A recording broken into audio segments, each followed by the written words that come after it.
ನಾನು ಬಾತ್ರೂಮ್ನ ಕ್ಲೀನ್ ಮಾಡೋಕ್ಕೆ ಬರೋದಿಲ್ಲ ಅಂತ ಹೇಳಿ ದೊಡ್ಡ ಮಟ್ಟಿಗೆ ಈಗ ಮೊದಲನೇ ದಿನದಲ್ಲೇ ಬಿಗ್ ಬಾಸ್ನಲ್ಲಿ ಈಗ ದೊಡ್ಡ ಗಲಾಟೆನೇ ಆಗಿದೆ ಅಂತ ಹೇಳ್ಬೋದು ಕಿರಣ್ ರಾಜ್ ಮತ್ತು ಭಾವನಾ ನಡುವೆ. ಹೌದು, ಹಾಗಾದ್ರೆ ಏನು ಸುದ್ದಿ ಸಂಪೂರ್ಣ ಮಾಹಿತಿ ನಾನು ನಿಮಗೆ ಕೊಡ್ತೀನಿ. ಅದಕ್ಕೆ ಮುಂದೆ ಚಾನ್ಸ್ ಬಿಟ್ಕೊಡಿ, ಸಬ್ಸ್ಕ್ರೈಬ್ ಕೊಡಿ.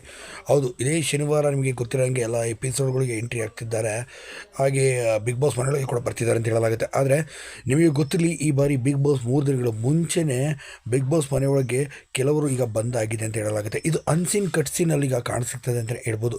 ಹೌದು, ಇದರಲ್ಲಿ ಈಗ ಸಿಕ್ಕಿರೋ ಹಾಗೆ ಈಗ ಕಿರಣ್ ರಾಜ್ ಮತ್ತು ಭಾವನ ನಡುವೆ ಬಾತ್ರೂಮ್ ವಿಷಯಕ್ಕೆ ಈಗ ಜಗಳ ಆಗಿದೆ. ಬಾತ್ರೂಮ್ನಲ್ಲಿ ಈ ವಾರ ನಾನಂತೂ ಯಾವುದೇ ಕಾರಣಕ್ಕೂ ಮೊದಲನೇ ವಾರ ಬರ್ತಿದ್ದಂಗೆ ಬಾತ್ರೂಮ್ ಕ್ಲೀನ್ ಮಾಡೋಕ್ಕೆ, ನಾನು ಇಲ್ಲಿ ಬಾತ್ರೂಮ್ ಕ್ಲೀನ್ ಮಾಡೋಕ್ಕೆ ಬಂದಿಲ್ಲ, ನಾನು ಕಂಟೆಸ್ಟೆಂಟಾಗಿ ಬಂದಿದ್ದೀನಿ ಅಂತ ಹೇಳಿ ಈಗ ಕಿರಣ್ ರಾಜ್ ಅವರು ಭಾವನಾಗೆ ಆವಾಜ್ ಕೂಡ ಬಿಟ್ಟಿರುವಂಥ ಘಟನೆ ನಡೀತಿದೆ.